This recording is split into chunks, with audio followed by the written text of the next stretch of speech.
Kembali setelah 10.000 tahun kultivasi. Bab 81 hingga bab 86. Bab 81. Kartu Persetujuan.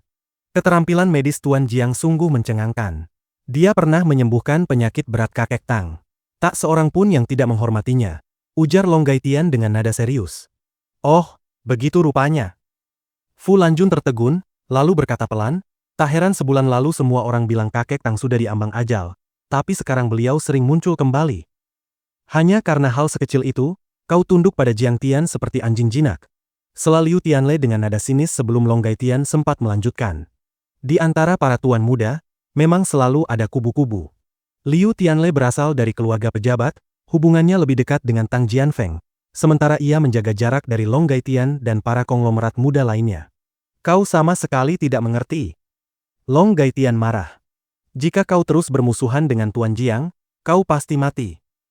Ia awalnya berniat menasihati, namun kini malas bicara lagi. Ia menyalakan mesin dan pergi. Heh, jadi keluarga Tang bersikap lunak padanya hanya karena ini. Liu Tianlei tertawa meremehkan. Begitu kakek Tang benar-benar pulih, dia pasti akan disingkirkan. Benar. Pada dasarnya dia hanya mengandalkan keluarga Tang untuk bertingkah semena-mena. Tak perlu ditakuti, Fu Lanjun ikut menimpali dengan wajah penuh hinaan. Mata Liu Tianlei berputar licik. Ia membakar amarah Fu Lanjun. Lanjun, kalau kau menikah dengan Jianfeng, kau akan jadi kakak ipar Tang Linglong. Tapi malam ini dia mengusirmu dari famous Lady Clubhouse di depan umum tanpa memberi muka sedikit pun. Hemp. Jianfeng bilang beberapa hari lagi keluarga Tang akan mengadakan upacara pengangkatan guru. Dia akan kembali saat itu. Aku akan menyuruhnya membereskan Jiang Tian. Bahkan Tang Linglong pun tak akan bisa menghentikannya. Mata Fu Lanjun dipenuhi kebencian. Tubuh rampingnya bergetar oleh amarah yang dipantik Liu Tianlei. Ia sendiri tak mengerti mengapa melihat keberhasilan Jiang Tian justru membuat hatinya terasa tertekan. Melihat sikap Jiang Tian yang dingin dan angkuh, rasa sakit lama di dadanya kembali muncul. Dulu, demi Jiang Tian menikah dan menetap di Linzhou, keluarga Jiang pernah menjalin kontak dengan Fu Lanjun. Saat itu, Jiang Tian bahkan seluruh keluarga Jiang berusaha menjilatnya. Namun Fu Lanjun merasa dirinya tinggi, menganggap Jiang Tian sampah di antara sampah, sama sekali tak peduli. Kini, Jerami miskin yang dulu ia hina itu justru menindasnya. Fu Lanjun benar-benar tak bisa menerima kenyataan ini. Benar. Liu Wangfeng dan Wu Chaohui mati misterius, Long Gaitian sampai dipaksa berlutut olehnya. Liu Tianlei menghela napas pelan, matanya berkilat. Di Linzhou sekarang, di antara generasi muda, mungkin hanya Tang Jianfeng yang bisa menekan bocah itu. Keesokan harinya, begitu Zhao Sueking tiba di kantor, ia langsung dipanggil ke ruang ketua oleh Wei Fang. King Er, kenapa kau belum juga menceraikan Jiang Tian? Ini demi kebaikanmu. Wei Fang menasihati dengan sabar. Jiang Tian sekarang orang baik. Resep rahasia salep pemulih otot itu diperbaiki olehnya. Jawab Zhao Sueking dengan bangga, dagunya sedikit terangkat. Jangan bohongi aku. Bagaimana mungkin dia jadi orang baik? Lagi pula, paten itu terdaftar atas namamu. Pasti kau membujuk Profesor Li untuk berbohong, bukan? Wei Fang sama sekali tak percaya. Aku tidak bohong. Jiang Tian memang baik sekarang. Dia tak ingin pamer, jadi hak patennya diberikan padaku. Zhao Sueking tersenyum tipis, malas menjelaskan lebih jauh. Bagaimanapun, bersama Jiang Tian ia merasa bahagia. Pendapat orang lain tak penting. Tapi King Er, resep ini sudah dikirim ke Badan Pengawas Obat untuk diuji dan ditolak. Izin produksi tidak dikeluarkan, kata Wei Fang mengernyit. Kau harus bernegosiasi dengan mereka. Apa? Efeknya begitu bagus dan lolos uji klinis, kenapa ditolak? Hati Zhao Sueking tenggelam. Wajahnya penuh ketidakpercayaan. Investasi awal resep ini bernilai jutaan, puluhan peneliti bekerja siang malam. Setelah diperbaiki Jiang Tian dan akhirnya sempurna, justru tak lolos? Mereka hanya bilang samar-samar ada masalah keamanan. Malam ini kau temui mereka dan lihat syaratnya. Wei Fang tersenyum. Oh ya, bawa Jiang Qiushui dari humas. Pamannya, Jiang Jun, yang bertanggung jawab atas izin ini. Mungkin dia bisa membantu. Apa?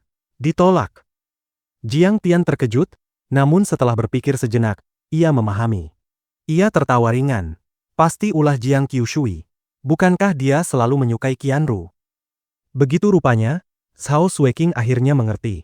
Tak heran akhir-akhir ini Qianru dekat dengan putra kepala distrik Chongyang, Lu Tianfeng. Sepertinya Jiang Qiushui cemas dan ingin menekan dengan cara ini. Aku yang akan bicara dengan mereka. Jiang Tian tersenyum. Lagi pula aku paling paham formula ini. Namun kilat aneh melintas di matanya. Lu Tianfeng, bajingan itu, mulai mendekati Zhao Qianru lagi? Di kehidupan sebelumnya, bajingan licik ini pandai berkata manis dan mempermainkan perasaan, menipu Zhao Qianru sampai akhirnya masuk rumah sakit jiwa, bahkan berulang kali meremehkan dan memprovokasi dirinya. Di kehidupan ini, Jiang Tian akan membuka topengnya dan menghancurkan segalanya. Ia segera mengirim pesan pada Yao Zhenghao untuk menyelidiki Lu Tianfeng secara menyeluruh. Baik. Zhao Sueking menyetujuinya tanpa ragu. Kini Jiang Tian bukan lagi orang biasa. Bahkan keluarga Tang memperlakukannya sebagai tamu terhormat. Apa arti seorang Jiang Jun baginya? Sore hari, Jiang Tian naik taksi ke Zhao S Pharmaceutical Group menjemput Zhao Sueking dan adiknya. Kak Ipar, kamu datang. Hari ini aku pakai riasan bibir gigitan. Cantik tidak? Melihat Jiang Tian, Zhao Qianru langsung memeluk lengannya tanpa ragu. Cantik? Jiang Tian tertawa, menatap senyum muda adik iparnya, lalu menghela napas dalam hati. Haha, selera Kak Ipar memang bagus. Aku kasih cap persetujuan. Ia mencium pipi Jiang Tian. Jiang Tian santai saja, tapi Zhao Sueking langsung menegur. Qianru, kamu sudah besar. Jangan sembarangan begitu. Haha, kamu cemburu. Zhao Qianru terkikik manja, membuat Zhao Sueking memerah. Sudah, terserah kamu. Zhao Sueking menghela napas pasrah. Di aula kantor, Jiang Qiushui melihat adegan itu dan hampir menangis. Zhao Qianru jelas menyukai Jiang Tian. Sial. Selain sedikit jago berkelahi, apalagi kelebihan bocah ini? Bagaimana bisa dibandingkan dengannya? Ia tak tahan lagi, maju sambil menunjuk Jiang Tian dan berteriak, menjauhlah dari Zhao Qianru. Kau siapa berani bicara begitu padaku? Pergi, balas Jiang Tian dingin. Baik, Jiang Tian, kau tak tahu kekuatanku. Tunggu saja, kau akan berlutut memohon. Dengan marah, Jiang Qiushui naik mobil dan melaju ke tempat pertemuan. Golden Rock Hotel dulunya bangunan pemerintah era 90-an. Meski hanya hotel bintang 4, dekorasinya elegan dan layanannya istimewa, favorit para pejabat. Begitu Jiang Tian masuk, seorang pria parubaya menyapanya hormat. Tuan Jiang, mengapa Anda ke sini? Oh, Sekretaris Chai. Saya ingin menemui pejabat Badan Pengawas Obat. Jiang Tian tersenyum santai. Jika ada keperluan, silakan perintahkan. Hotel ini berada di bawah pengawasan saya. Sekretaris Chai berkata rendah hati. Kini Jiang Tian adalah guru Tang Linglong, tamu agung keluarga Tang. Bahkan Sekretaris Tang bersikap rendah hati padanya. Bagaimana Sekretaris Chai berani tidak hormat? Tak ada apa-apa. Silakan lanjutkan urusan Anda, ujar Jiang Tian lalu masuk. Sekretaris Chai segera bertanya kamar mana yang dimasuki Jiang Tian, lalu kembali melapor pada Sekretaris Tang. Di dalam ruang privat, Jiang Jun dari Badan Pengawas Obat duduk angkuh. Nona Zhao, resep ini bermasalah. Apapun penjelasanmu, aku tak akan memberi persetujuan. Zhao Sueking menjelaskan hasil uji, namun Jiang Jun menolaknya mentah-mentah dengan alasan teori dan preseden, bahkan menuduh uji klinis palsu. Paman, bagaimanapun aku bekerja di perusahaan ini. Paman Zhao dan Bibi Wei Fang juga baik padaku. Jiang Qiushui berpura-pura bijak, tersenyum. Tak bisakah Paman melonggarkan sedikit? Hubungan kalian tak terasa akrab bagiku, Jiang Jun menyeringai dingin. Direktur Jiang, sebutkan saja syaratmu. Tak perlu berputar-putar. Jiang Tian tak sabar.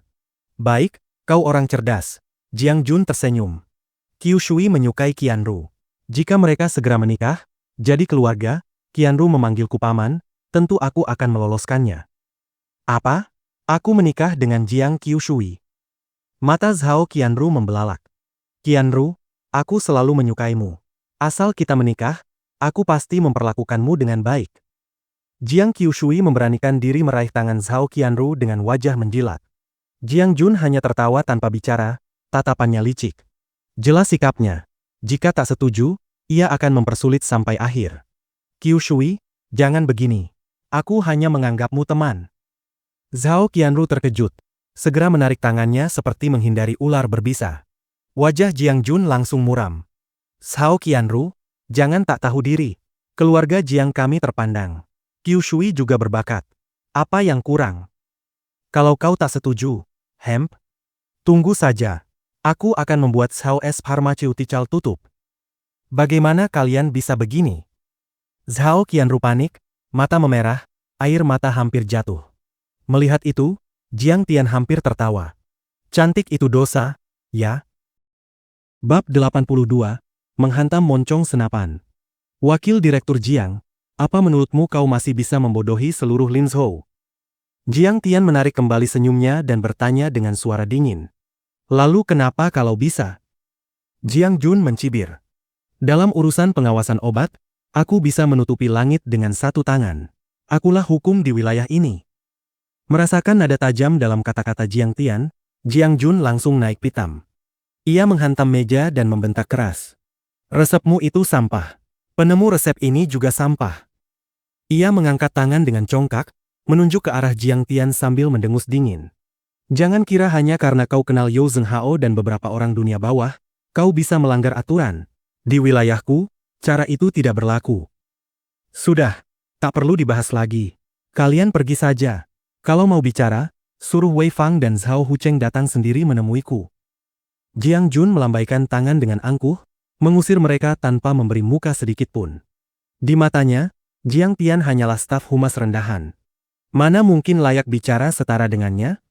Jiang Tian, bagaimana caramu bicara pada pamanku? Jiang Qiushui langsung memarahi. Cepat minta maaf, akui kesalahanmu, dan hukum dirimu dengan minum sebotol arak putih. Ia sengaja mempermalukan Jiang Tian di depan Zhao Qianru, ingin menunjukkan betapa tak berdayanya orang ini. Heh, kau pikir hebat hanya karena punya paman pejabat kecil? Jiang Tian mencibir sambil menatap Jiang Qiushui. Tapi kau tidak tahu kekuatanku. Kalau aku mau menjatuhkanmu, pamanmu bisa dicopot dari jabatannya dalam hitungan menit. Gila, bocah sombong. Jiang Jun malah tertawa karena marah. Seorang staf humas berani kurang ajar di depanku? Sungguh keterlaluan. Ia mengertakkan gigi dan berkata garang. Sepertinya kalau aku tak memberimu pelajaran, kau takkan tahu akibatnya. Mulai besok, Zhao S Pharmaceutical harus tutup. Aku akan menyelidiki kalian sampai ke akar. Tak peduli siapa yang memohon, percuma. Jiang Qiushui ikut memandang Jiang Tian dengan bangga. Hehe, sekarang kau tahu apa yang bisa kulakukan. Wakil Direktur Jiang benar-benar berwibawa. Jiang Tian memutar cangkir araknya, menunduk sambil tertawa pahit tanpa berkata apa-apa. Seolah-olah ia sudah terpojok, tak punya jalan keluar, hanya bisa menunduk pasrah dan membiarkan Zhao Qianru dinikahkan dengan Jiang Qiushui. Xiao Jiang, apakah ada masalah dengan resep ini? Tepat saat Jiang Qiushui tengah berpuas diri, pintu ruang privat tiba-tiba terbuka. Sesosok pria tinggi masuk dan bertanya dengan suara rendah. Ta, Tang. Begitu melihat orang itu, Jiang Jun terlonjak kaget. Wajahnya pucat pasi, tubuhnya gemetar hebat, lidahnya keluh hingga tak sanggup menyebut kata, sekretaris. Kau siapa? Tak tahu ketuk pintu sebelum masuk? Keluar. Jiang Qiushui menoleh dengan kesal dan membentak. Plak! Jiang Jun terkejut dan marah sekaligus. Ia menampar wajah Jiang Qiushui dengan keras. Kau gila? Berani-beraninya bicara seperti itu pada Sekretaris Tang. Sekretaris Tang. Sekretaris Komite Kota Tang. Jiang Qiushui menutup pipinya dengan wajah kosong, lalu baru menyadari siapa orang itu. Seketika wajahnya berubah pucat, jiwanya seakan melayang, suaranya gemetar. Tuan Jiang. Tang Weimin sama sekali tak memedulikan dua orang itu. Ia melangkah ke depan Jiang Tian, mengangkat cangkir arak dengan hormat. Saya dengar Anda sedang menjamu tamu di sini. Mohon jangan salahkan saya datang tanpa diundang. Izinkan saya bersulang dengan Anda. Jiang Jun dan Jiang Qiushui membeku seperti patung, tak percaya dengan apa yang mereka lihat. Bukankah orang ini hanya staf humas? Mengapa Sekretaris Tang begitu menghormatinya? Sekretaris Tang terlalu sopan. Jiang Tian duduk tenang, mengangkat cangkir dan meneguk sedikit. Sebaliknya, Tang Weimin langsung menghabiskannya dalam sekali teguk. Oh ya, Tuan Jiang. Tang Weimin membungkuk sedikit dan bertanya dengan rendah hati. Apakah ada masalah dengan obat baru ini? Sekretaris Tang, ini semua salah paham. Jiang Jun merasakan hawa dingin di punggungnya. Ia menatap Jiang Tian penuh permohonan. Tuan Jiang, tadi saya lancang. Mohon maafkan saya. Besok, tidak, malam ini juga saya akan lembur dan meloloskan audit serta menerbitkan izin produksi. Oh, aku tak tahu apakah resep ini bermasalah atau tidak. Kata Jiang Tian datar sambil melirik Jiang Jun. Yang aku tahu, Wakil Direktur Jiang bilang selama adik iparku menikah dengan keponakannya, semuanya beres. Kalau tidak, Zhao S Pharmaceutical harus ditutup. Kurang ajar. Keterlaluan. Wajah Tang Weimin menghitam karena marah. Ia menghantam meja dan berteriak. Jiang Jun, beginikah caramu bekerja? Berani memanfaatkan jabatan demi kepentingan pribadi. Di mana kau menaruh disiplin partai dan hukum negara? Sekretaris Tang, saya benar-benar tidak tahu Anda mengenal Tuan Jiang. Jiang Jun gemetar ketakutan, wajahnya pucat seperti kertas. Saya salah. Saya salah. Wibawa Sekretaris Tang bukan sekadar hiasan. Jiang Jun begitu takut hingga kakinya lemas, duduk terhempas ke lantai, keringat dingin bercucuran. Omong kosong. Tang Weimin berwajah dingin bagai es. Sekalipun Tuan Jiang bukan orangku, apa kau boleh bertindak semena-mena? Ia menggertakkan gigi. Baik, tunggu saja komisi disiplin menyelidikimu. Sekretaris Tang, Tuan Jiang, tolong ampuni saya sekali ini. Jiang Jun seolah disambar petir. Ia roboh seperti lumpur, menangis tersedu-sedu. Selama bertahun-tahun ia menerima uang kotor, bahkan memelihara simpanan. Bagaimana mungkin ia tahan diperiksa komisi disiplin? Penjara beberapa tahun tak terelakkan. Ia ketakutan setengah mati. Tuan Jiang, saya sudah menyiapkan jamuan di sebelah. Bagaimana kalau kita pindah ke sana? Tang Weimin berkata hati-hati, seolah ingin menyenangkan. Baik. Jiang Tian berdiri. Sebelum pergi, ia melirik Jiang Qiushui sambil tersenyum tipis. Tamparan tanpa suara itu membuat wajah Jiang Qiushui merah padam. Malu dan marah bercampur, ia ingin sekali menghilang di telan bumi. Setelah Jiang Tian dan rombongan pergi, ruang privat itu sunyi senyap.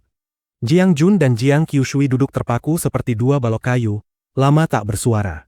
Bagaimana dia bisa begitu dekat dengan Sekretaris Tang sampai diperlakukan seistimewa itu? Jiang Jun bergumam putus asa. Habis. Semuanya habis.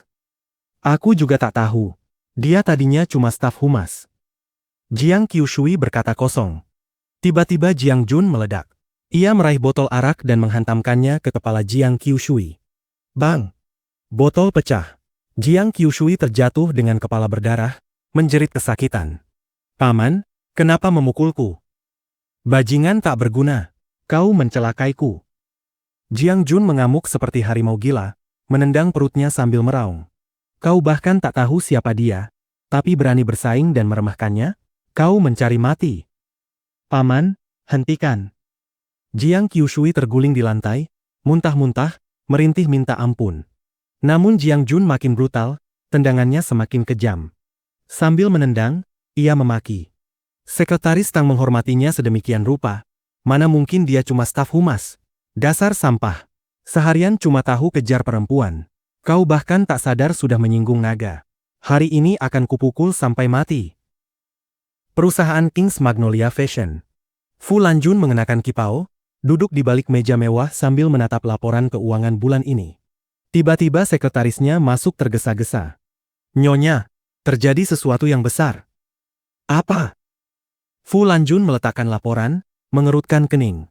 Beberapa hari ini ia mencari informasi tentang Jiang Tian, namun tak mendapat apapun. Ia bahkan menghubungi Zhao Shueqing, ingin bertemu langsung. Ia selalu pandai bersosialisasi dan tak ingin memusuhi siapapun. Namun tak disangka, meski ia sudah merendah, Jiang Tian tetap menolak menemuinya. Hatinya gelisah. Mengapa dia begitu pongah? Dulu kau ingin menikah denganku, begitu rendah diri. Sekarang hanya karena menyembuhkan kakek Tang, apa hebatnya itu? Saya baru dapat kabar. Putri keluarga Tang, Tang Linglong, akan mengadakan upacara pengangkatan guru. 3 hari lagi, di Wolong Villa. Sekretaris melaporkan dengan cepat. Apa? Dia mengangkat guru? Siapa? Fu Lanjun terkejut. Kakek Tang sendiri sudah ahli bela diri. Bimbingannya belum cukup? Siapa orang itu, sampai lebih hebat dari kakek Tang? Kabarnya guru bela diri, detailnya belum jelas. Kata sekretaris, lalu menambahkan dengan bersemangat. Kali ini keluarga Tang sangat besar-besaran.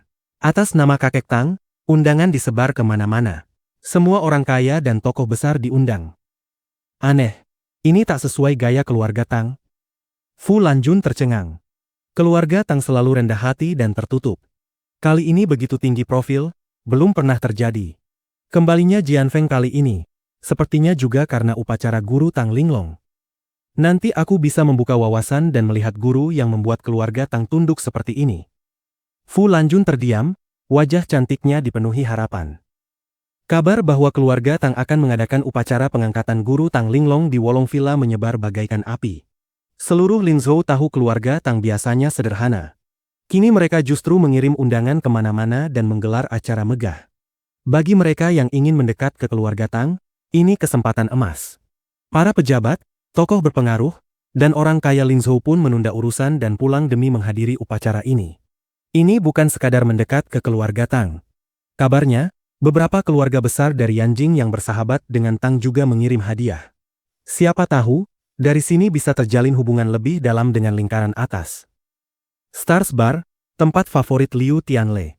Saat itu ia minum dan bercanda dengan sekelompok tuan muda kaya. Pemilik bar, Fu Xinghui, juga menemani di samping. Liu Xiao, dengar-dengar 3 hari lagi putri keluarga Tang akan mengadakan upacara guru, kata seseorang. Benar. Liu Tianle mengangguk. Ayahku juga dapat undangan, dan akan membawaku menemui guru Jiang legendaris itu. Guru Jiang ini sangat hebat. Seorang tuan muda bertanya heran. Kalau Tang Linglong sampai mengakuinya sebagai guru, menurutmu? Liu Tianle melirik sekilas, wajahnya menunjukkan kekaguman fanatik. Kudengar guru Jiang bisa mengendalikan petir dan roh, membentuk tinju dari Qi untuk melukai orang dari udara, bahkan memukul helikopter sampai terpental dengan satu pukulan. Sial, sehebat itu? Liu Xiao, bukankah ini berlebihan? Seperti film Hollywood. Semua orang terperangah, sulit percaya. Bab 83 Jamuan Keluarga Zhao. Kalian orang-orang fana biasa, mana mungkin memahami kekuatan para master dunia lain itu? Wajah Liu Tianle penuh dengan rasa meremehkan. Ia mendengus dingin lalu berkata dengan nada hormat yang dibuat-buat. Dia adalah Grand Master bela diri. Bukan hanya keluarga Tang yang sangat menghormatinya, bahkan Ye Gufeng dari Laut Timur, Sui Mingyi dari Jiangzhou, dan para orang kaya berkuasa lainnya pun rela menjadi pengikutnya. Apa? Penguasa puncak Laut Timur pun takut padanya. Semua orang terperangah. Rasanya seperti jatuh ke dalam mimpi. Segalanya terasa terlalu tidak nyata. Benar. Kali ini bahkan Tang Jianfeng juga sudah kembali. Kata Liu Tianle sambil tertawa. Dia sudah mencapai puncak tubuh baja. Kakek Tang ingin dia datang memberi penghormatan resmi pada Master Jiang. Siapa tahu bisa menarik perhatian Master Jiang dan diangkat menjadi murid. Apa? Jianfeng kembali. Wajah Fu Xinghui seketika bersinar penuh kegembiraan. Ia berkata dengan penuh emosi. Bagus. Menantu gila keluarga Zhao itu, Jiang Tian, dulu pernah menamparku sampai beberapa gigi belakangku copot. Sekarang Jianfeng kembali, dia pasti akan mati mengenaskan. Liu Tianle terkejut sejenak. Jiang Tian yang mana? Menantu Zhao Hucheng. Benar. Fu Xinghui menggertakkan gigi, lalu mulai mengeluhkan dengan penuh dendam bagaimana Jiang Tian pernah memukulinya dengan kejam. Long Gaitian itu cuma pengecut. Kata Liu Tianle dengan nada menghina. Hanya karena Jiang Tian menyembuhkan kakek Tang, dia dan ayahnya langsung menjilat habis-habisan. Bahkan persaudaraan pun tak mereka pedulikan lagi. Memalukan. Benar sekali. Usaha pasir dan batu milikku juga diambil alih dan diberikan pada Shen Lei, temannya Jiang Tian. Fu Xinghui hampir menangis tanpa air mata. Aku cuma disisakan bar kecil ini. Bukankah itu sama saja memaksaku ke jalan buntu? Tenang saja. Kata Liu Tianle sambil menepuk bahu Fu Xinghui dengan ekspresi penuh keyakinan. Tuan muda Jianfeng sekarang sudah berbeda. Dia adalah pilar keluarga Tang. Di mata kakek Tang, nilainya bahkan lebih tinggi dari Tang Linglong. Long Gaitian dan You Zhenghao tidak layak dibandingkan dengannya. Ia menenangkan Fu Xinghui. Dia pasti akan menegakkan keadilan untukmu. Jiang Tian itu tinggal menunggu ajal. Dalam hatinya, Liu Tianle yakin bahwa Tang Jianfeng dan Fu Lanjun sudah hampir pasti menikah. Hubungan mereka sangat dekat. Pada jamuan ulang tahun itu, Jiang Tian telah mempermalukan Fu Lanjun di depan umum. Bagaimana mungkin Tang Jianfeng akan membiarkannya begitu saja? Bukankah dulu Jian Feng cuma tukang kejar cewek dan berantem tiap hari dengan kita? Seorang tuan muda kaya bertanya heran. Jaga mulutmu. Tatapan Liu Tianle berubah dingin dan tajam. Tuan muda itu, yang bernilai puluhan juta dan keluarganya memiliki beberapa sasana bela diri, langsung gemetar ketakutan. Unit tempat dia bergabung bernama Pasukan Khusus Sanhu. Sekarang dia sudah berpangkat Letnan 2. Kata Liu Tianle dengan wajah penuh rasa hormat. Itu adalah pasukan cadangan dari Legiun Naga Huaxia yang legendaris. Pilar negara, tembok baja bangsa. Ia sendiri merasa jauh di bawahnya dan bahkan tak berani menyebutkan semuanya dengan jelas. Jiang Tian sama sekali tidak tahu bahwa keluarga Tang membuat kehebohan sebesar itu, dan ia pun tidak peduli. Malam itu juga, Jiang Jun langsung diamankan oleh komisi disiplin. Begitu penyelidikan sederhana dilakukan, asal-usul hartanya yang sangat besar langsung terungkap bermasalah. Seorang pejabat setingkat wakil direktur saja ternyata memiliki lebih dari 10 properti bernilai puluhan juta. Itu sudah cukup untuk menjebloskannya ke penjara belasan tahun. Hambatan pun disingkirkan. Salep penguat otot segera memperoleh izin edar, lalu diproduksi massal dan dipasarkan secara luas. Villa Lakeshore nomor 38, pagi hari. Zhao Hucheng sangat gembira karena salep penguat otot akhirnya lolos persetujuan. Ia bermurah hati mengundang kontributor utama, Zhao Sueking, untuk makan malam di Villa Lakeshore. Namun Zhao Sueking bersikeras membawa Jiang Tian. Meski hatinya tidak senang, Zhao Hucheng tidak melarang. Apa katamu? Jiang Tian kenal dekat dengan sekretaris Tang. Zhao Hucheng memegang surat izin produksi dengan wajah tak percaya, menatap Zhao Sueking lekat-lekat. Baru saja mengobrol sebentar, putrinya sudah melemparkan bom besar seperti itu. Benar. Jiang Tian sekarang adalah Grandmaster bela diri. Zhao Sueking berkata dengan penuh kebanggaan. Di Blue Valley Princess, dia memukul keluar tinju sebesar batu giling dan mendorongnya 100 meter untuk membunuh seorang ahli yang bisa melompat dari ketinggian 100 meter tanpa terluka. Bahkan helikopter pun terdorong 5 atau 6 meter. Dia juga bisa membasmi roh. Roh itu tingginya 3-4 meter, membawa roh anak, bisa berubah wujud dan menciptakan ilusi. Bahkan para Master Maoshan pun bukan lawannya. Tapi Jiang Tian membunuhnya dengan satu tebasan. Wajah Zhao Sueking penuh kebanggaan saat ia berbicara cepat. Zhao Hucheng dan Wei Fang saling berpandangan, dahi mereka berkerut penuh kekhawatiran. Sepertinya Sueking benar-benar sakit.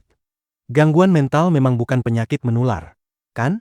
Kenapa Sueking juga jadi seperti ini? Sueking, coba ukur suhu tubuhmu. Apa kamu demam? Wei Fang bertanya dengan cemas. Kalian tidak percaya padaku. Zhao Sueking tak tahu harus tertawa atau menangis. Apa yang kukatakan semuanya benar. Jiang Tian bahkan menyembuhkan penyakit aneh kakek Tang. Karena itu keluarga Tang sekarang sangat menghormatinya. Bukan cuma keluarga Tang, Ye Gufeng dari Laut Timur, Sue Mingi orang terkaya Linzhou. Keadaannya sudah parah. Wei Fang berbisik dengan wajah khawatir. Pak Zhao, sepertinya kita harus segera membawanya ke rumah sakit jiwa untuk pemeriksaan. Ini pasti delusi paranoid. Jangan berdebat dengannya. Kalau terprovokasi, kondisinya bisa makin buruk. Hati Zhao Hucheng terasa dingin. Ia tak berani menunjukkan dengan terang-terangan, hanya menasihati Wei Fang pelan. Mungkin karena dulu ia terlalu memaksa Sueking menceraikan Jiang Tian, tekanannya terlalu besar. Setelah itu, Zhao Hucheng mengangguk dan tertawa. Oh, jadi Jiang Tian sekarang sudah sehebat itu. Luar biasa. Tiba-tiba bel pintu berbunyi. Pasti kepala sektor Lu dan Tian Feng. Wajah Zhao Hucheng langsung berseri. Ia berdiri tergesa-gesa. Cepat, sambut mereka. Wei Fang ikut senang, lalu mengingatkan Jiang Tian dan Zhao Sueking dengan cemas. Tamu terhormat datang. Jangan bicara sembarangan tanpa isyarat dariku. Jangan sampai mempermalukan diri. Direktur Zhao, Direktur Wei, kami datang terlambat. Begitu tiba di halaman, tampak seorang pria parubaya berwibawa berjalan masuk bersama seorang pemuda tinggi dan tampan, ditemani seorang wanita cantik. Zhao Hucheng hanyalah direktur kantor zona pengembangan, sedangkan Lu Youwei adalah kepala sektor Chongyang dengan jabatan lebih tinggi darinya. Ia tak berani bersikap ceroboh. Dengan wajah penuh senyum, ia menjabat tangan pria itu erat-erat. Merupakan kehormatan besar bagi saya kepala sektor Lu bisa datang. Pak Zhao, ke depan kita ini keluarga. Kata Lu Youwei sambil memandangnya dari atas ke bawah. Panggil saja aku Lau Lu, tak perlu terlalu sopan. Meski kata-katanya terdengar ramah, sorot matanya penuh rasa puas diri. Bu, ini Lu Tianfeng, kakak kelasku di SMA. Kata Zhao Qianru dengan wajah merona, matanya berbinar penuh kegembiraan. Di belakangnya ada seorang gadis bertubuh tinggi ramping, berwajah seindah lukisan. Jiang Tian mengenalnya. Namanya Chu Yue, putri wakil direktur Biro Perdagangan Kota. Ia teman sekelas dan sahabat Zhao Qianru, sering menjodohkan Lu Tianfeng dan Zhao Qianru. Di kehidupan sebelumnya, gadis ini selalu memandang rendah Jiang Tian, memanggilnya sampah. Lu Tianfeng mengenakan kemeja putih bersih, sepatu mengilap, membawa hadiah dengan kepala tegak. Ia tampak seperti pemuda sukses. Ia membungkuk sopan. Paman, Bibi, senang bertemu. Adapun Jiang Tian dan Zhao Sueking, ia sama sekali tidak melirik. Dalam pandangannya, mereka bahkan tak layak menjadi pelayan di keluarga Zhao. Ah, Tianfeng tampan sekali. Datang-datang sudah membawa hadiah. Masuklah, masuklah. Wei Fang sangat menyukainya. Sikapnya anggun, sorot matanya jernih, jauh lebih baik dibanding Jiang Tian yang seperti orang tak jelas. Ia menerima hadiah itu dengan senyum lebar. Chu Yue dan keluarga Lu masuk ke ruang tamu. Setelah mengobrol sebentar, mereka duduk di meja makan. Hidangan dan arak disajikan. Obrolan mengalir sambil makan. Topiknya luas, dari rahasia politik Linzhou, perkembangan bisnis, sampai gosip dan berita. Zhao Sueking dan Jiang Tian ditempatkan di ujung meja. Mereka hanya diam makan, mendengar keluarga Lu berbicara panjang lebar. Melihat Lu Tianfeng dan Chu Yue yang masih lebih muda saja sudah begitu pandai berbicara dan berwawasan luas, sementara Jiang Tian pendiam, Zhao Hucheng merasa pahit di hati. Menantu sulung ini benar-benar tak berguna. Ia hanya bisa berharap pada calon menantu kedua, Lu Tianfeng. Obrolan pun beralih ke Master Jiang yang belakangan menjadi pusat perhatian di Linzhou. Paman Zhao, Paman Lu, apakah kalian pernah dengar tentang Master Jiang yang sedang terkenal di Linzhou? Chu Yue bertanya dengan wajah manis. Ia dikabarkan bisa mengendalikan petir, mengayunkan tangan untuk membelah gunung, membentuk tinju ki dan melukai orang dari jarak jauh. Zhao Hucheng menggeleng, ia belum mendengar. Namun Lu Youwei berkata dengan yakin. Itu master dunia lain. Bukan hanya Linzhou, seluruh 3 kota di Jiangbei pun menghormatinya. Sehebat itu? Benarkah? Zhao Hucheng tak berani percaya. Benar. Master Jiang itu adalah guru Tang Linglong. Bahkan kakek Tang dan sekretaris Tang sangat menghormatinya. Lu Youwei tersenyum. Siapa nama Master Jiang itu? Berapa umurnya? Chu Yue bertanya penasaran. Kalau masih muda, aku mau menikah dengannya. Zhao Sueking ingin sekali mengungkap kebenaran bahwa Jiang Tian adalah Master Jiang. Mendengar ucapan itu, ia menatap Jiang Tian sambil mengejek pelan. Dengar? Dia ingin menikah denganmu. Jiang Tian mendekatkan mulut ke telinganya dan tertawa. Tenang istriku. Seindah apapun orang lain, aku takkan tergoda. Di mataku, dia jauh kalah darimu. Namanya Jiang Taichu. Dia sudah master bela diri. Usianya pasti 70 atau 80 tahun. Lu Youwei berpikir sejenak lalu berkata. Haha, marganya Jiang. Kukira Jiang Tian. Lu Tianfeng melirik Jiang Tian dengan sinis dan tertawa. Jiang Tian hanya tersenyum tipis. Zhao Hucheng ingin segera menikahkan putrinya dengan keluarga Lu. Ia tertawa dan berkata. Kepala sektor Lu, Qianru akan segera lulus. Seperti kata pepatah, menikah dulu baru membangun karir. Bagaimana kalau mereka segera dinikahkan? Pasangan muda ini saling mencintai dan baik bagi karir keduanya. Lu Youwei tersenyum datar. Aku tak keberatan. Tinggal mahar saja. Mahar bukan masalah. Kami tak minta uang. Wei Fang buru-buru menambahkan. Kepala Wei dan Direktur Zhao memang bijaksana. Nyonya Lu tersenyum bangga. Terus terang saja, lamaran untuk Tianfeng itu banyak sekali. Kalau bukan karena Tianfeng terpikat pada putri kalian, aku takkan menyetujui pernikahan ini. Wajah Zhao Hucheng dan Wei Fang langsung kaku. Meski Zhao Qianru menikah dengan keluarga Lu adalah naik derajat, kata-kata seperti itu seharusnya tidak diucapkan terang-terangan di meja makan. Bab 84. Pernikahan itu gagal total. Apa yang dikatakan ibu mertua anakku itu ada benarnya. Yang terpenting, selama mereka saling mencintai, sebagai orang tua kami sudah merasa puas. Zhao Hucheng buru-buru memaksakan senyum dan segera mengalihkan topik pembicaraan. Siapa sangka, Nyonya Lu belum selesai bicara. Dengan sikap tinggi hati, ia melanjutkan. Kami memang tidak meminta uang lamaran, tetapi pihak kalian tetap harus menyiapkan mas kawin. Apa?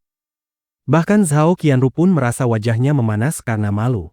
Bibi, kami sudah tidak meminta uang lamaran, tapi kalian masih menuntut mas kawin. Benar. Nyonya Lu mengangguk tanpa ragu, niat aslinya akhirnya tersingkap. Jika Qianru ingin menikah dengan Tian Feng, maka ia harus membawa 50% saham Zhao Pharmaceutical Industry sebagai mas kawin. Dan saham itu harus didaftarkan atas nama Tian Feng. Ekspresi Wei Fang langsung menegang. Ia memaksakan senyum pahit.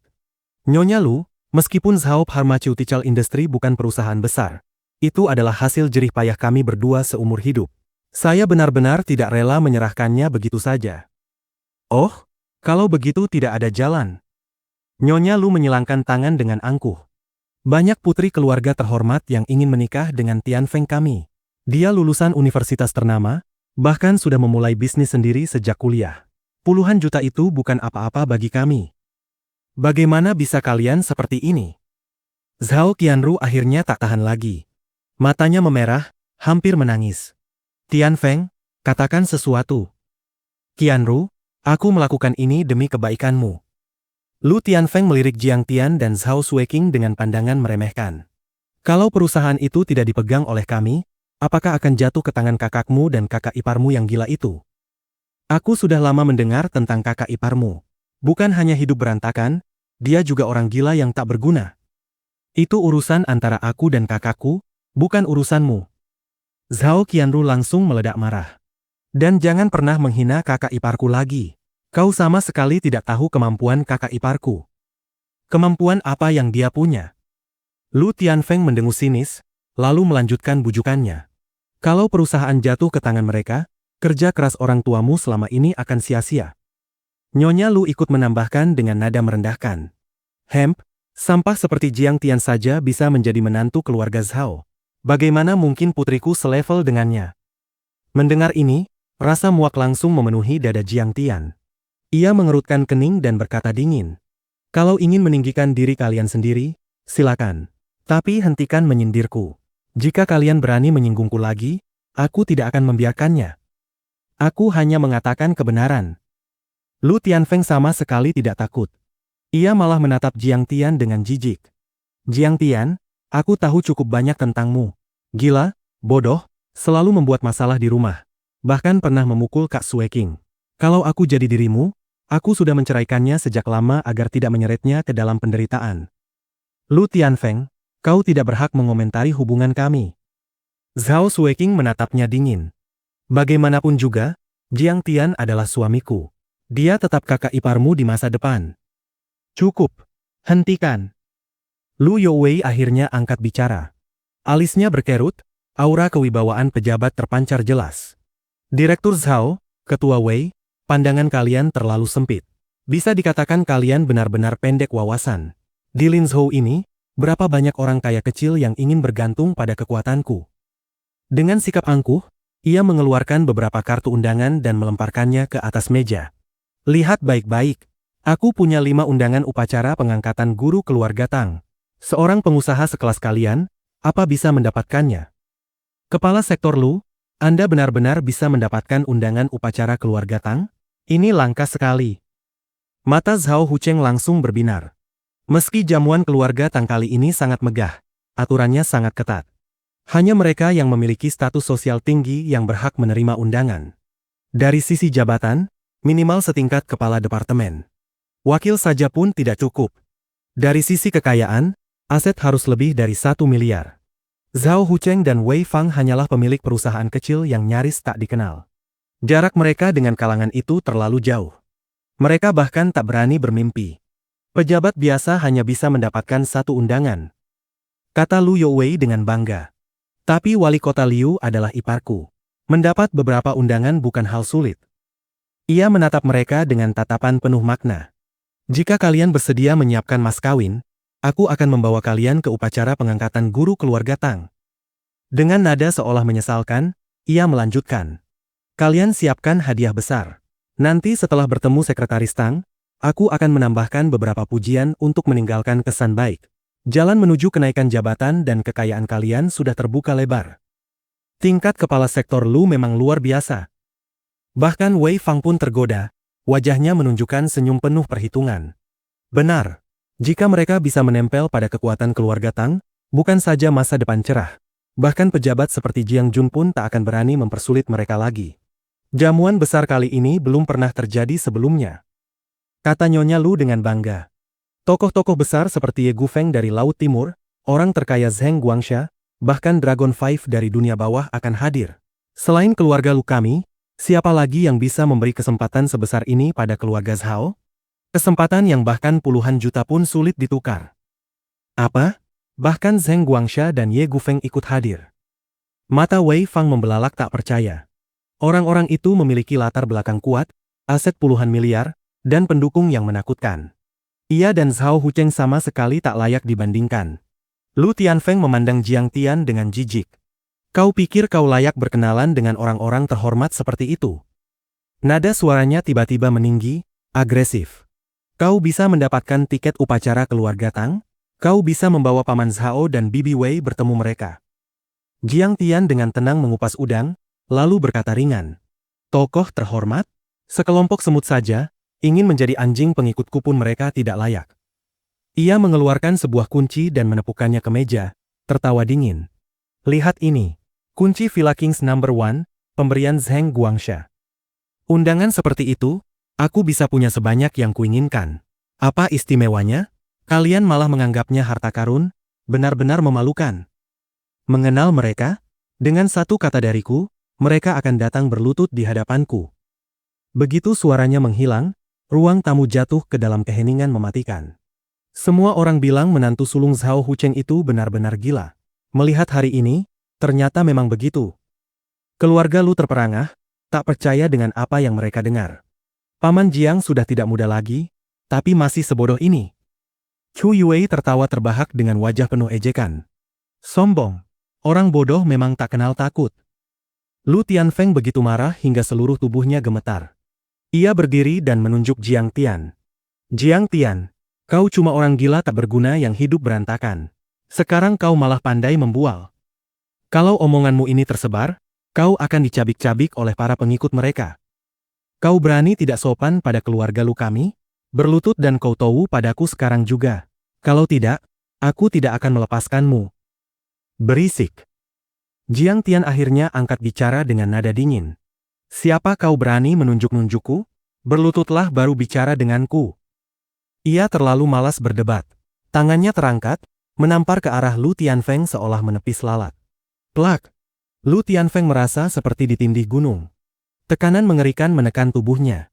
Lututnya melemas, dan tanpa bisa dikendalikan, ia jatuh berlutut di lantai. Apa yang kau lakukan padaku? Lu Tianfeng meraung marah, wajahnya penuh ketidakpercayaan. Orang lain mungkin tak melihat dengan jelas, tapi dia tahu. Jiang Tian sama sekali tidak menyentuhnya. Namun tubuhnya tetap memaksa berlutut. Jiang Tian tak mau bicara lagi. Tekanan itu semakin kuat. Lu Tianfeng berjuang sekuat tenaga, tapi tak ada gunanya. Ia menempel di lantai seperti katak, bahkan sampai bersujud. Aku sudah bilang, jika kau berani menyinggungku lagi, aku takkan memaafkanmu. Jiang Tian berkata pelan, tangannya terangkat. Zhao Hucheng dan Wei Fang benar-benar terpukul. Jiang Tian berani menyerang Lu Tianfeng. Ini benar-benar bencana besar. Kau terlalu barbar. Chu Yue mundur ketakutan, wajahnya pucat. Kau berani memukul anakku? Aku akan memanggil polisi dan menangkapmu. Lu Youwei meraung marah. Melihat lutut putranya berdarah, hati Nyonya Lu semakin sakit. Ia menunjuk dengan marah sambil berteriak. Tidak ada hukum. Sampah ini berani memukul anakku. Bully. Kejam. Aku tidak akan membiarkannya. Aku akan menyeretmu ke kantor polisi dan memastikan kau dipenjara bertahun-tahun. Jiang Tian, kau tidak boleh bersikap kasar pada tamu terhormat kita. Cepat bangunkan dia. Zhao Hucheng dan Wei Fang berteriak bersamaan. Aku sampah? Orang jahat? Kalau begitu, mari kita lihat kelakuan anak kalian. Jiang Tian mengambil remote TV, menyalakannya, lalu memutar video yang diberikan Yao Zhenghao sambil tersenyum tipis. Paman, Bibi, lihatlah. Video mulai diputar. Adegan pertama memperlihatkan Lu Tianfeng memberi obat pembius pada seorang gadis lalu memaksanya. Adegan berikutnya menunjukkan dia bersenang-senang di ruang pribadi bersama beberapa pemuda kaya, menggoda gadis-gadis. Ada pula rekaman dirinya memukuli mantan pacarnya dan mengancamnya setelah perselingkuhannya terbongkar. Waktu dalam video menunjukkan semuanya terjadi saat ia masih menjalin hubungan dengan Zhao Qianru. Aku tidak menyangka bajingan ini sebobrok ini. Dia bahkan lebih buruk dari binatang. Zhao Hucheng dan Wei Fang benar-benar terpaku. Hati mereka terasa sedingin es. Jika sampah seperti ini menikahi putri mereka, betapa menyedihkan masa depan Zhao Qianru? Zhao Qianru sendiri gemetar hebat. Dengan mata penuh air mata, ia menampar Lu Tianfeng 2 kali. Ini yang kau katakan?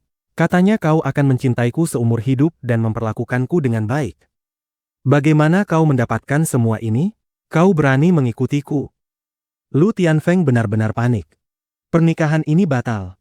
Pergi. Pergi dari sini. Wei Fang menunjuk pintu dengan tubuh gemetar karena marah. Tak peduli betapa materialistisnya dia, Wei Fang tetap menyayangi putrinya. Ia tidak akan menyerahkan anaknya ke jurang neraka. Ini pasti salah paham. Lu Youwei merasa sangat malu. Ia tak bisa berkata apa-apa lagi, hanya menarik putranya pergi. Jiang Tian, kau berani memukul anakku, aku pasti tidak akan. Nyonya Lu masih mengancam sambil menunjuk-nunjuk. Pergi. Sebelum kalimatnya selesai, Jiang Tian sudah mendengus dingin dan mengibaskan lengan bajunya. Sebuah kekuatan dahsyat menyapu keluar dan menghantam wajah Nyonya Lu, membuatnya terlempar lebih dari 10 meter hingga jatuh terjerembab di luar pintu. Ruang tamu kembali sunyi senyap. Zhao Hucheng dan Wei Fang benar-benar terpaku. Mereka tak pernah menyangka Jiang Tian bisa begitu kejam dan tegas. Sama sekali tak peduli, bahkan berani menyerang Nyonya Lu. Bibi, apa Anda tidak apa-apa? Chu Yuwei dengan wajah pucat segera membantu Nyonya Lu berdiri. Kepala sektor Lu dan keluarganya mengumpat beberapa kali, lalu akhirnya meninggalkan villa keluarga Zhao dengan wajah muram. Ruang tamu kembali hening. Tiba-tiba, Zhao Qianru tak bisa menahan diri lagi. Ia menangis terseduh, lalu berlari keluar rumah dengan air mata bercucuran. Bab 85, Villa Kings No. 1. Dia tidak akan melakukan hal bodoh, kan? Wei Fang tampak cemas. Aku akan keluar mencarinya. Zhao Sueking baru saja berdiri ketika Jiang Tian mengangkat tangannya menghentikannya. Tidak usah khawatir. Biarkan dia sendiri dulu. Benar-benar kacau. Zhao Hucheng menghela napas panjang dan duduk di sofa sambil menyalakan rokok. Chu Yuwei berdiri di sampingnya, berusaha menenangkan dengan suara lembut. Wei Fang perlahan menenangkan diri dari amarahnya dan kembali berpikir jernih. Tetapi di hatinya tetap ada rasa gelisah. Jiang Tian, hari ini kamu terlalu kasar. Kamu bahkan berani memukul mereka. Keluarga Lu pasti tidak akan melepaskan kita begitu saja. Kita ini pebisnis. Bagaimana bisa menyinggung pejabat? Nada suaranya memang menyalahkan, tetapi sudah jauh lebih lembut dibanding sebelumnya. Bagaimanapun juga, meski Jiang Tian terlihat gila, ia melindungi putrinya. Tidak masalah. Jiang Tian tersenyum tipis. Keluarga Lu itu siapa? Dengan satu kata dariku, mereka bisa tamat. Paman, Bibi, jangan khawatir. Aku bukan Jiang Tian yang dulu lagi. Selama Sueking adalah istriku, aku akan melindungi kalian semua seumur hidup. Tidak ada seorang pun yang berani menyentuh kalian. Jiang Tian, hentikan omong kosongmu. Zhao Hucheng tersenyum pahit. Wajahnya penuh kekhawatiran menghadapi balasan mengerikan yang mungkin datang. Kamu sudah tidak muda lagi. Seharusnya tahu bahwa emosi sesaat bisa menghancurkan rencana besar. Meski Lu Tianfeng itu sampah, cukup dengan menolak pernikahan ini saja. Kenapa kamu harus memukulnya separah itu? Bukankah itu justru mencelakakan kami? Benar. Kali ini kamu benar-benar membuat paman dan bibi dalam masalah besar. Chu Yuwei berkata sinis. Jiang Tian hanya bisa menggeleng dan tersenyum pahit. Perubahan dirinya memang terlalu drastis. Wajar jika Zhao Hucheng dan Wei Fang sulit menerimanya dalam waktu singkat. Kamu bilang Zheng Guangsha memberimu Villa Kings No. 1. Zhao Hucheng semakin kesal. Ia memandang Jiang Tian dengan tatapan meremehkan, seolah melihat penipu. Ya. Jiang Tian mengangguk. Villa Kings No. 1 itu biaya pembangunannya saja 30 juta. Dengan harga properti yang melonjak beberapa tahun ini, nilainya bisa 50 juta, bahkan lebih dari 100 juta. Chu Yuwei akhirnya tak tahan lagi dan berkata sinis. Lagi pula villa itu bukan untuk dijual bebas. Itu disiapkan Zheng Guangsha khusus untuk mitra bisnis dan pejabat tinggi. Bagaimana mungkin jatuh ke tanganmu? Jiang Tian terdiam. Hatinya penuh keputusasaan. King Er sudah menjelaskan bahwa aku membantu mereka menyingkirkan Raja Hantu. Kalian tidak percaya. Kalau begitu, lupakan saja. Melihat Jiang Tian diam, Zhao Hucheng semakin jengkel. Baik, ayo, Jiang Tian. Jaraknya tidak jauh. Kita ke sana dan lihat sendiri. Wah, aku sangat menantikannya. Chu Yue tersenyum manis, tetapi penuh niat jahat. Itu Villa Kings number 1. Sudahlah, sudahlah. Wei Fang mencoba menenangkan. Jiang Tian tadi bertindak demikian ru. Jangan mempermalukannya lagi. Chu Yue tertawa dingin, yakin Jiang Tian akan mencari alasan untuk menolak. Namun Jiang Tian justru berkata ringan. Baik. Selain Zhao Sueking, semua orang terpaku, menatap Jiang Tian seolah melihat orang gila. Zhao Hucheng ingin menampar dirinya sendiri. Mengapa aku repot bersaing dengan orang gila? Ini benar-benar buang-buang waktu. Wei Fang juga gelisah. Sepertinya kondisi Jiang Tian makin parah. Dalam situasi seperti ini pun dia masih berhayal. Ayo, cepat, kita lihat. Mata Chu Yue berbinar. Ia senang melihat Jiang Tian dipermalukan. Ia menarik tangan Wei Fang dan Zhao Sueking keluar. Zhao Hucheng hanya bisa menghela napas dan mengikuti. Saat melewati Jiang Tian, ia menggelengkan kepala dengan kecewa. Villa Lexor tidak jauh dari King Villa. Jiang Tian berjalan santai melewati jalan rindang dan Taman Wanghu. Tak lama kemudian, mereka tiba di depan Villa Kings number 1 yang berdiri di puncak Singa Peak. Zhao Hucheng, Wei Fang, dan Chu Yue sudah berdiri di halaman rumput depan villa, memandangi Danau Xiuhua dan Taman Wanghu di bawah. Villa ini berada di puncak Gunung Singa. Lokasinya luar biasa. Seluruh kota Linzhou bisa terlihat jelas. Zhao Hucheng menghela napas kagum, sama sekali tidak menatap Jiang Tian. Benar, villa seperti ini sangat langka. Bahkan kalau punya uang, belum tentu bisa membelinya. Tinggal di sini bukan hanya soal kekayaan, tapi juga status dan kehormatan. Wei Fang ikut mengangguk. Villa ini setara dengan nilai Zhao Pharmaceutical Industry yang mereka bangun lebih dari 10 tahun. Keluarga Zhao jelas tidak mampu. Zheng Guangsha memang orang terkaya Linzhou. Chu Yue ikut berkomentar. Saat kompleks villa kelas atas ini dibangun, harga properti di sekitarnya langsung melonjak. Sekarang kawasan Shifeng tahap kedua saja sudah dijual 5.000 yuan per meter persegi. Tahun ini Zheng Guangsha membeli 3 bidang tanah lagi, total lebih dari 1 miliar. Harga per meter di atas 4.000. Ke depan, harga rumah pasti naik gila-gilaan. Lihat, Chu Yue saja masih muda, tapi wawasannya sudah luas. Jauh lebih hebat dari Jiang Tian. Zhao Hucheng mengangguk. Ia semakin kecewa pada Jiang Tian. Melihat Jiang Tian mendekat, Chu Yue tersenyum mengejek. Tuan kaya sudah datang. Cepat buka pintunya, biar kami lihat-lihat. Wajah Jiang Tian tetap tenang. Ia mengeluarkan kunci dan berjalan ke pintu. Dia benar-benar sudah gila. Sampai saat ini masih keras kepala. Sepertinya sudah tidak bisa disembuhkan. Zhao Hucheng dan Wei Fang menggeleng kecewa.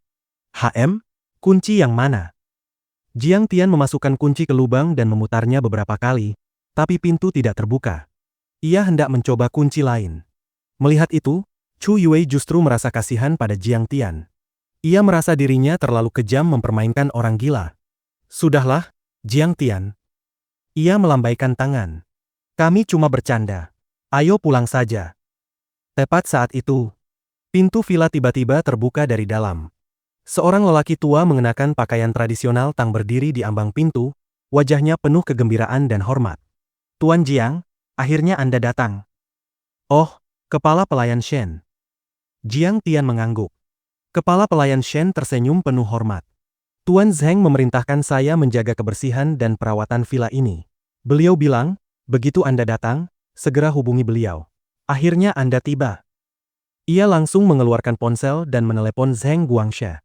Selain Zhao Sueking, semua orang membeku di tempat. Chu Yue melongo lebar. Mulutnya terbuka lama, seolah bisa menelan roti besar sekaligus. Jiang Tian benar-benar dipanggil Tuan Jiang oleh Zheng Guangsha, dan menerima villa puluhan juta sebagai hadiah. Wei Fang dengan tajam menangkap informasi penting dan bertanya. Zheng Guangsha?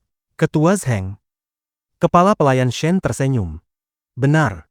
Di Linzhou, selain Zheng Guangsha, siapa lagi yang berani dipanggil Zheng? Jiang Tian tetap tenang. Ia menggenggam tangan kecil Zhao Sueking. Mari masuk dan lihat-lihat. Sudah lama punya kuncinya, tapi belum sempat datang. Paman, Bibi, ikutlah. Mereka berkeliling villa. Interiornya mewah, elegan, dan luar biasa. Chu Yue benar-benar terpukul. Kata-kata ejekannya tadi terasa seperti tamparan di wajahnya sendiri. Zhao Hucheng dan Wei Fang saling memandang, mata mereka penuh keterkejutan dan kebingungan. Kenapa Zheng Guangsha memberikan villa semahal ini pada Jiang Tian? Zhao Hucheng tak bisa menahan diri untuk bertanya. Ini. Saya tidak berani bicara sembarangan. Kepala pelayan menjawab dengan hormat.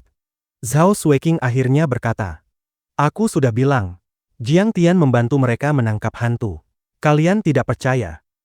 Saat turun gunung, Zhao Hucheng menarik Wei Fang dan berbisik. Jangan-jangan Jiang Tian benar-benar sudah sembuh. Sekalipun sembuh, tidak mungkin tiba-tiba sehebat ini. Wei Fang masih bingung. Oh ya, dia punya teman kuliah bernama Zheng Li, keponakan Zheng Guangsha. Mungkin lewat dialah Jiang Tian mengenal keluarga Zheng. Bagaimanapun, Jiang Tian jelas tidak sederhana. Zhao Hucheng tersenyum bangga. Hanya villa 100 juta ini saja sudah cukup membuatku bangga. Kembali ke Villa Lexor, mereka baru sadar Zhao Qianru belum pulang. Jangan khawatir. Aku akan bicara dengannya. Jiang Tian tersenyum lalu pergi. Senja menyelimuti langit. Zhao Qianru mengenakan gaun putih, duduk di bangku Taman Wanghu. Matanya memerah, menatap danau Xiuhua yang luas dengan kosong. Air mata mengalir di wajahnya. Qianru. Ia menoleh, cepat mengusap air mata. Kak ipar. Kau datang. Jiang Tian duduk di sampingnya dan menyalakan rokok. Asap tebal menutupi wajahnya, membuat rautnya tampak penuh kelelahan hidup. Beberapa saat kemudian, ia berkata pelan. Aku merusak jamuan pertunanganmu. Kamu tidak menyalahkanku, kan? Tidak. Tidak, Kak ipar. Zhao Qianru cepat menggeleng. Aku justru harus berterima kasih. Kalau bukan karena Kak ipar membuka kedok sampah itu, hidupku pasti hancur. Kamu sudah dewasa, Qianru. Jiang Tian menghela napas lega. Tapi rasa kecewa dan sakit hati ini tetap ada. Zhao Qianru tiba-tiba menangis terseduh. Dia dulu begitu baik, begitu mencintaiku. Aku tak menyangka semua itu hanya sandiwara. Dia hanya mengincar uang keluarga Zhao. Jangan sedih. Jiang Tian tersenyum lembut. Masih banyak pria baik di dunia ini. Suatu hari nanti, kamu pasti bertemu seseorang yang benar-benar mencintaimu. Zhao Qianru menatap danau kosong. Andai saja aku bisa bertemu pria sebaik Kak ipar. Di mana baiknya aku? Jiang Tian tersenyum kaku. Kak ipar tidak punya uang, tapi membuat gelang giok sendiri untuk Kak Sueking. Bahkan pernah menjual darah demi uang. Meski Kak Sueking salah paham dan menceraikan Kak ipar tetap meninggalkan segalanya untuknya. Wajah Zhao Qianru penuh kekaguman. Begitu banyak tokoh besar menghormatimu, tapi Kak ipar tetap pulang setiap hari menemani Kak Sueking, memasak, mencuci, menemani lembur. Kak ipar benar-benar suami yang baik. Kamu tidak tahu apa yang Kak Sueking korbankan untukku di kehidupan sebelumnya. Jiang Tian menghela napas dalam hati. Apa yang kulakukan ini wajar. Kakakmu juga sangat mencintaiku. Sebelum aku punya pacar lagi. Zhao Qianru menoleh, menyandarkan kepala di bahu Jiang Tian, memohon lirih. Bolehkah aku meminjam sedikit cintamu pada Kak Sueking? Bab 86. Upacara pengangkatan guru kelantang yang megah. Tentu saja. Aku sudah bilang, aku akan menjamin keselamatanmu seumur hidup. Mengingat bagaimana Zhao Qianru diperlakukan dengan kejam oleh sampah bernama Lu Changfeng itu, hati Jiang Tian dipenuhi rasa iba. Ia mengusap rambut halus gadis itu dengan lembut dan tersenyum hangat. Kak ipar harus menepati janji. Aku tahu Kak ipar adalah yang terbaik. Gadis kecil itu langsung tersenyum di balik air mata. Ia memeluk pinggang Jiang Tian, menyandarkan kepalanya ke lehernya, dan berkata manja. Berada di sisi Kak ipar terasa begitu nyaman. Tubuh Jiang Tian seolah memancarkan aura segar dan menenangkan, sampai-sampai membuatnya sedikit terlena. Setelah Zhao Qianru benar-benar tenang, Jiang Tian menyerahkan beberapa kartu undangan kepadanya. 2 hari lagi, kamu bisa ajak ayah dan ibu datang. Sekalian kenalan dengan beberapa orang. Ini akan bermanfaat bagi usaha keluarga kita. Zhao Qianru langsung berseri-seri. Kak Ipar benar-benar bisa punya undangan sebanyak yang kamu mau. Kak Ipar luar biasa sekali. Karena aku adalah guru Tang Linglong, jawab Jiang Tian sambil tersenyum bangga. Kak Ipar, jangan bercanda. Gadis itu menggeleng, jelas tidak percaya. Aku tahu Nona Tang mengenal Kak Ipar. Tapi rasanya Kak Ipar belum cukup memenuhi syarat untuk jadi gurunya. Bukankah dia belajar dari kakek Tang? Ia tidak terlalu memikirkannya, lalu tersenyum lembut. Yue selalu ingin datang ke upacara ini. Aku akan mengajaknya. Dia pasti sangat senang. Dalam beberapa hari terakhir, kalangan atas Jiangbei benar-benar gempar. Semua orang menantikan upacara pengangkatan guru klan Tang. Pada hari upacara, para konglomerat dan tokoh besar berbondong-bondong datang dari Jiangzhou dan Haizhou, bahkan ada yang dari Foshan dan daerah lain. Di tempat parkir luas di luar Villa Wolong, mobil-mobil impor seperti Mercedes, BMW, Bentley, dan Cadillac memenuhi area tersebut. Bahkan ada beberapa Rolls-Royce edisi terbatas, yang dijuluki Istana Blenheim Daratan, seri Silver Soul kelas tertinggi. Pejabat dan mobil mewah bercampur menjadi satu, sampai-sampai tempat itu tampak seperti pameran mobil kecil. Total nilai kendaraan saja pasti sudah melampaui 200 juta. Ya ampun, hari apa ini? Kenapa mobil mewahnya sebanyak ini? Beberapa orang yang lewat berseru kaget sambil mengeluarkan ponsel untuk memotret. Bukankah itu bintang besar? Itu Sister Bing Bing, kan? Dan itu bintang kungfu Li Long. Orang lain berseru lagi. Chu Yue yang lewat di samping mereka mencibir dalam hati. Mana mungkin orang desa seperti kalian tahu tentang keberadaan guru agung itu?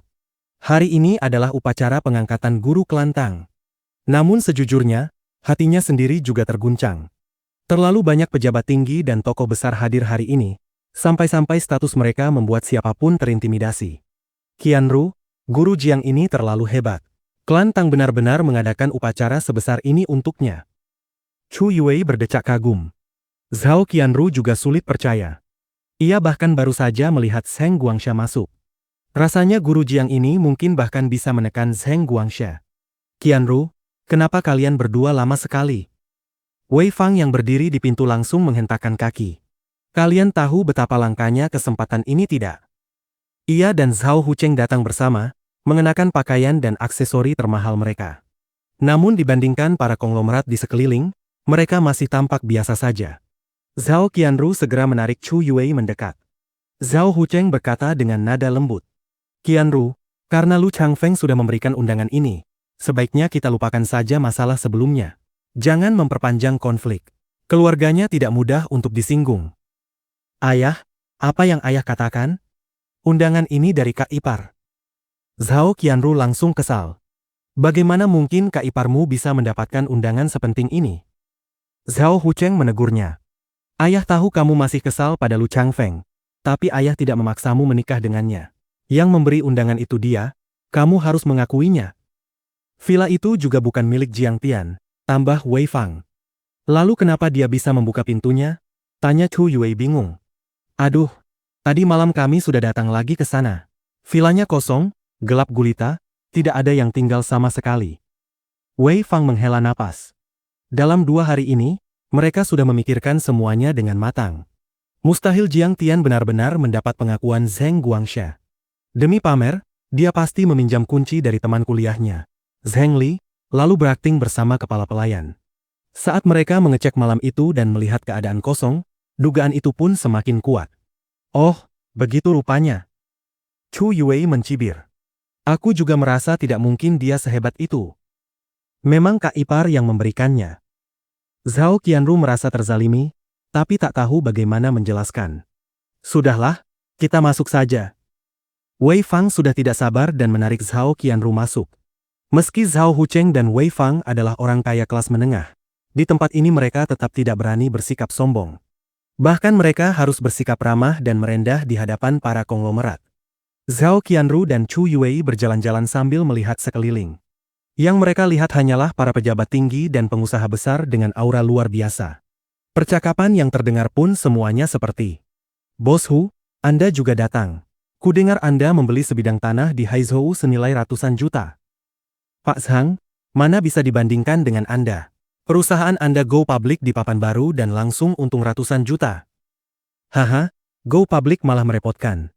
CSRC mengawasi terus, investor juga mencaci. Tidak senyaman Anda yang jadi raja lokal.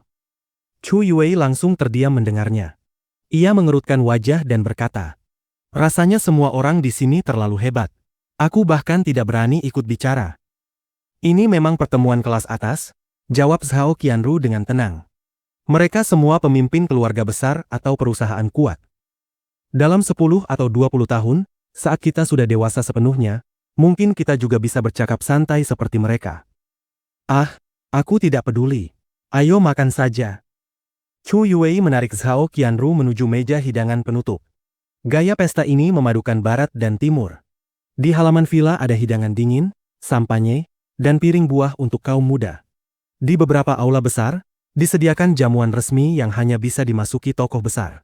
Sambil makan dessert, Chu Yue mengambil banyak foto dan mengunggahnya ke media sosial untuk pamer. Tiba-tiba ia berseru dan menunjuk ke kejauhan.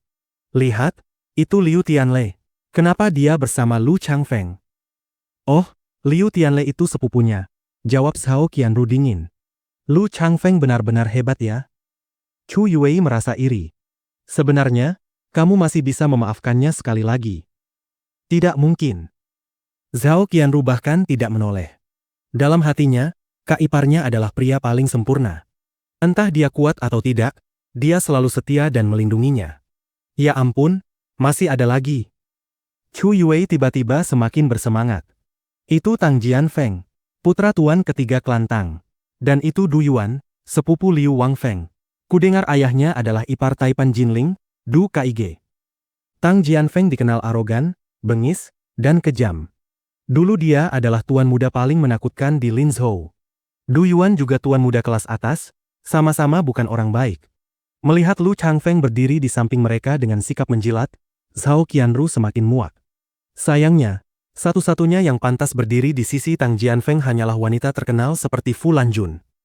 Chu Yue menghela napas iri. Ia memandang Fu Lanjun yang mengenakan gaun malam merah, bak permaisuri tinggi di atas semua orang. Pagi-pagi sekali, Jiang Tian menerima telepon dari Tang Wannian yang ingin mengirim mobil untuk menjemputnya. Jiang Tian menolaknya dengan sopan, mengatakan ia akan menyetir sendiri. Ia melanjutkan meneliti medan Feng Shui Villa Kings No. 1 dan bagaimana menyusun formasi pemusat energi spiritual. Di mata klan Tang, ini adalah hari besar dan jamuan agung. Namun di mata Jiang Tian, semua itu tidak berarti apa-apa. Dulu, ia tak terkalahkan di jagat raya dan mendirikan sekte sendiri.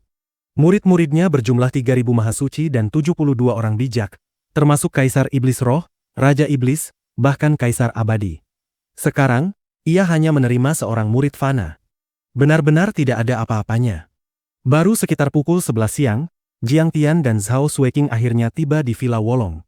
Meski klan Tang sudah memberitahu sebelumnya bahwa acaranya akan besar-besaran, melihat langsung kemegahan ini tetap membuat Jiang Tian sedikit terkejut. Di pintu masuk villa, karpet merah terbentang sejauh 3 li, keranjang bunga berjajar di kedua sisi. Polisi bersenjata berjaga ketat, bahkan pasukan bersenjata dikerahkan. Seluruh Villa Wolong dijaga dengan pengamanan maksimum. Mobil-mobil mewah dan tamu-tamu terhormat memenuhi area. Lampion-lampion menghiasi tempat itu bak perayaan tahun baru. Melihat pemandangan ini, Jiang Tian hanya menggeleng sambil tertawa kecil. Klan Tang benar-benar takut orang lain tidak tahu hubungan mereka dengannya. Ini sama saja dengan mengumumkannya ke seluruh dunia. Sambil menggenggam tangan kecil Zhao Sueking, Jiang Tian menunjukkan undangan dan melangkah masuk perlahan. Selamat, Jianfeng. Kali ini Lanjun akhirnya mendapat restu kakek Tang. Kalian bisa bersama secara terbuka. Dikelilingi sekelompok tuan muda, Liu Tianlei mengangkat gelas dan tertawa. Aku baru saja bertemu kakek Tang dan sekretaris Tang. Hampir saja kakiku lemas. Fu Lanjun tampil anggun dengan pakaian mewah dan kalung berlian imitasi, membuatnya semakin bersinar. Ia menggandeng lengan Tang Jianfeng dan tersenyum manis. Ia tahu betul, dengan statusnya, ia sebenarnya belum pantas untuk Tang Jianfeng. Untungnya ia pandai bersosialisasi, licin dalam pergaulan, dan selalu meninggalkan kesan baik. Kalau tidak, klan Tang pasti tidak akan menyetujui hubungan mereka. Meski begitu, ia sadar dirinya masih dalam tahap penilaian. Masih jauh dari pertunangan, apalagi pernikahan. Ia masih harus melewati banyak ujian klan Tang. Kenapa aku tidak melihat Lu Biao dan You Xianya belakangan ini? Du Tao tertawa licik. You Xianya menyinggung Guru Jiang dan sudah diusir dari Linzhou. Entah sekarang dia di mana. Wajah Tang Jianfeng mengeras saat berkata dingin. Lu Biao juga tampaknya tidak sopan pada Guru Jiang. Dia bahkan tidak layak hadir di sini. Apa? Mereka gila berani menyinggung Guru Jiang. Bukankah Nona Tang akan mengangkat Guru Jiang sebagai gurunya hari ini? Semua orang terkejut. Guru Jiang kini bisa dibilang orang paling terkenal di Linzhou, bahkan di seluruh Jiangbei. Kabarnya ia bisa mengendalikan petir, memadatkan ki menjadi prajurit, melukai orang dari jarak ratusan meter. Kekuatannya seperti dewa iblis. Dua wanita itu benar-benar berani tidak sopan pada tamu kehormatan klan Tang. Kalau bukan mencari mati, apalagi? Jianfeng, Long Gaitian itu akhir-akhir ini semakin arogan. Terakhir kali dia bahkan mengejekku. Liu Tianle melapor. Ayahnya, Long Wu, adalah bawahan ayahmu. Kamu harus memberinya pelajaran. Dia bukan apa-apa. Tang Jianfeng berkata dengan nada meremehkan. Dia berkali-kali ingin menjadikan Guru Jiang sebagai gurunya, tapi Guru Jiang bahkan tidak tertarik. Ia mengangkat dagunya dengan arogan. Ayahku bilang aku sudah mencapai tubuh besi. Kali ini aku akan diajak menemui Guru Jiang. Mungkin beliau akan menerimaku sebagai murid karena bakatku bagus. Ya ampun, Tuan Muda Tang juga ingin berguru pada Guru Jiang? Kalau begitu bukankah kamu akan luar biasa hebat? Fu Xinghui dan yang lain segera menyanjung. Bahkan Liu Tianle menunjukkan ekspresi iri. Semua orang berlomba-lomba memuji, sementara Lu Changfeng bahkan tidak punya hak untuk menyela. Keparat. Kenapa dia ada di sini? Tiba-tiba mata Lu Changfeng membelalak ketika melihat Jiang Tian masuk dengan santai, sambil menggandeng tangan kecil Zhao Sueking. Bersambung.